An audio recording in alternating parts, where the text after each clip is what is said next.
ಇನ್ನು ಮುಂದೆ ನಾನು ಮಾಡಲ್ಲ, ನೀವು ಮಾಡೋಕ್ಕೋಗ್ಬಿಡಿ ಯೂಟ್ಯೂಬ್ ವೀಡಿಯೋನ. ಸೊ ಆ್ಯಕ್ಚುಲಿ ಕಾಮನ್ ಆಗಿ ನಾನು ಪ್ರತಿ ಸಲ ಹೇಳ್ತಾ ಇರ್ತೀನಿ ಯಾವಾಗಲೂ ಕೂಡ, ಮನುಷ್ಯನ ಕಂಡ್ರೆ ಇಷ್ಟ ಆಗಲ್ಲ ಆಯಿತಾ. ಒಬ್ರಿಗೆ ಬೆಳವಣಿಗೆ ಕಂಡ್ರೆ ಒಬ್ರಿಗೆ ಇಷ್ಟ ಆಗಲ್ಲ. ಸುಮ್ಮನೆ ಮೇಲೆ ಮಾತ್ರ ಚೆನ್ನಾಗಿರ್ತಾರೆ, ಮೇಲೆ ಮಾತ್ರ ನಮ್ಮವರು, ನಾನು ಅವರು ಇಷ್ಟಪಡ್ತೀನಿ ಅದು ಇದು ಅಂತ ಕೆಲವರು ಇದು ಮಾಡ್ತಾರೆ ಅಷ್ಟೇ. ಆದರೆ ನಾನು ಹೇಳ್ದಾಗೆ ಇಷ್ಟಪಡೋರು ಕೇವಲ ನಿಮ್ಮ ಸಬ್ಸ್ಕ್ರೈಬರ್ಸ್ ಮಾತ್ರ. ಈ ಯೂಟ್ಯೂಬರ್ಸ್ಗಳೆಲ್ಲ ಇಷ್ಟಪಡ್ತಾರೆ ಅನ್ನೋದೆಲ್ಲ ಅದೆಲ್ಲ ಸುಳ್ಳು ನನ್ನ ಪ್ರಕಾರ. 10% ಮಾತ್ರ ಆ ಥರ ಇದ್ದಾರೆ. ಇನ್ನು 90% ಎಲ್ಲ ಒಬ್ಬನ ಕಂಡ್ರೆ ಒಬ್ರಿಗೆ ಆಗಲ್ಲ, ಅವ್ನು ಯಾವಾಗ ಕೆಳಗೆ ಬೀಳ್ತಾನೆ ಅನ್ನೋದಕ್ಕೆ ಕಾಯ್ತಾ ಇರ್ತಾರೆ. ಯೂಟ್ಯೂಬಲ್ಲಿ ಇದೊಂದು ಇರೋದ್ರಿಂದ ಸೊ ಪ್ರತಿ ಸಲ ನೀವು ಕ್ಯಾಮ್ರಾ ಮುಂದೆ ಬಂದು ಮಾತಾಡೋದ್ರಿಂದ ಕೆಲವ್ರಿಗೆ ನಿಮ್ಮನ್ನು ನೋಡಿದ್ರೇ ಆ ಒಂದು ವಿಡಿಯೋನ ಓಪನ್ ಮಾಡಬಾರ್ದು ಅಂತ ಅನಿಸ್ಬಿಡುತ್ತೆ. ಅರ್ಥ ಆಯ್ತಾ? ಸೊ ಇದು ನಾನು ತುಂಬ ಸಲ ಎಕ್ಸ್ಪೀರಿಯೆನ್ಸ್ ಮಾಡಿದ್ದೀನಿ. ಸೊ ನೀವು ಯಾವಾಗೆಲ್ಲ ಇದ್ದಕ್ಕಿದ್ದಂಗೆ ನೀವು ಕ್ಯಾಮ್ರಾ ಮುಂದೆ ಬರೋದನ್ನು ಸ್ಟಾಪ್ ಮಾಡಿ ಜಸ್ಟ್ ವಾಯ್ಸ್ ಓವರ್ನ ನೀವು ಮಾಡೋಕ್ಕೆ ಸ್ಟಾರ್ಟ್ ಮಾಡ್ತಿರೋ ವೀಡಿಯೋಗಳನ್ನ, ಆ ಒಂದು ವೀಡಿಯೋಗಳಿಗೆ ಸ್ವಲ್ಪ ವ್ಯೂಸು ಹೈಕ್ ಆಗುತ್ತೆ, ಅಪ್ ಬರುತ್ತೆ, ಅಂದರೆ ಜಾಸ್ತಿ ಬರುತ್ತೆ.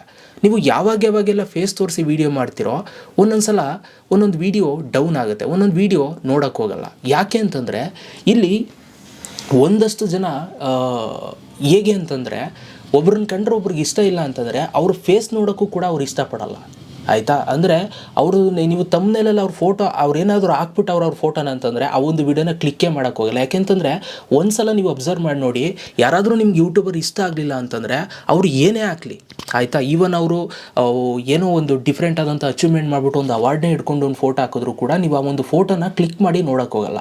ಯಾಕೆಂತಂದರೆ ಮನುಷ್ಯನ ಮೆಂಟಾಲಿಟಿ ಆ ಥರ ಇರುತ್ತೆ. ಇವ್ನಿಗೆ ಸಿಕ್ಕಿದ್ರೆ ನಾನೇ ಕ್ಲಿಕ್ ಮಾಡಬೇಕು ಅನ್ನೋ ಥರ ಮೆಂಟಾಲಿಟಿ ಇರುತ್ತೆ.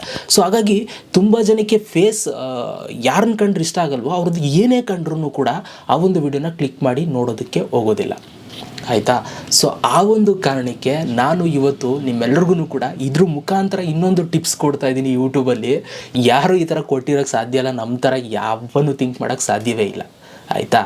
ನೋಡಿ, ಇದರಲ್ಲೂ ಕೂಡ ಒಂದು ಏನೋ ಒಂದು ಸೈಕಾಲಜಿ ಇದೆ ಆಯಿತಾ. ನಾನು ಹೇಳ್ತಾ ಇದ್ದೀನಿ ನೋಡಿ, ಇನ್ನು ಮುಂದೆ ನೀವು ವೀಡಿಯೋಗಳನ್ನ ಮಾಡ್ತಾ ಇರ್ತೀರಲ್ಲ, ಒಂದೊಂದು ಸಲ ಎಕ್ಸ್ಪೆರಿಮೆಂಟ್ ಮಾಡಿ ನೋಡಿ. ನಿಮ್ಮ ಫೇಸ್ ತೋರ್ಸೋಕೆ ಹೋಗ್ಬಿಡಿ, ನಿಮ್ಮ ಫೇಸನ್ನು ತಮ್ಮನೇಲಲ್ಲಿ ಹಾಕೋಕೆ ಹೋಗ್ಬಿಡಿ, ಈ ಥರ ಎಲ್ಲ ಮಾಡಿ. ಆವಾಗ ನಿಮ್ಮ ಏಟರ್ಸ್ಗಳು ಕೂಡ ನಿಮ್ಮ ವೀಡಿಯೋನ ಬಂದು ಕ್ಲಿಕ್ ಮಾಡಿ ನೋಡ್ಬಿಟ್ಟು ಹೋಗ್ತಾರೆ ಆಯಿತಾ. ಸೊ ನಿಮ್ಮ ಏಟರ್ಸ್ಗಳನ್ನೂ ಕೂಡ ನೀವು ಈ ಥರ ಆ್ಯಕ್ಟಿವೇಟ್ ಮಾಡ್ತಾ ಇರಬೇಕಲ್ಲೇ. ಇದು ಯಾರ್ದೋ ಬೇರೆಯವ್ರ ವೀಡಿಯೋ ಅಂತ ಕ್ಲಿಕ್ ಮಾಡಬೇಕು, ಅಲ್ಲಿ ನೋಡ್ರೆ ನಾವೇ ಇರಬೇಕು. ಹೆಂಗಿರುತ್ತೆ ಕಿಕ್ಕು ಅಲ್ವಾ. ಸೊ ಇದರಿಂದ ನಿಮ್ಮ ಚಾನಲ್ಲು ಕೂಡ ಗ್ರೋ ಆಗುತ್ತೆ. ಸೊ ನಿಮ್ಮನ್ನು ನೋಡಲೇಬಾರ್ದು ಅಂದ್ಕೊಂಡವರು ಒಂದು ಸಲ ವಿಸಿಟ್ ಮಾಡಿ ನೋಡ್ಕೊ ಹೋಗ್ತಾರೆ, ನೋಡಬೇಕು ಅಲ್ಲಲ್ಲೇ ಅವರು ಅಲ್ವಾ. ಆವಾಗಲೇ ನಿಮಗೂ ಜೋಶ್ ಸಿಗೋದು. ಹಾಗೆ ಏನೋ ಒಂದು ಅವ್ರು ನಿಮ್ಮನ್ನು ನೋಡಿದ ಕೋಪದಲ್ಲಿ ಏನೋ ಒಂದು ಕಮೆಂಟ್ ಮಾಡ್ತಾರೆ, ಆವಾಗ ನಿಮ್ಗೊಂದು ಮೋಟಿವೇಶನ್ ಸಿಗುತ್ತೆ.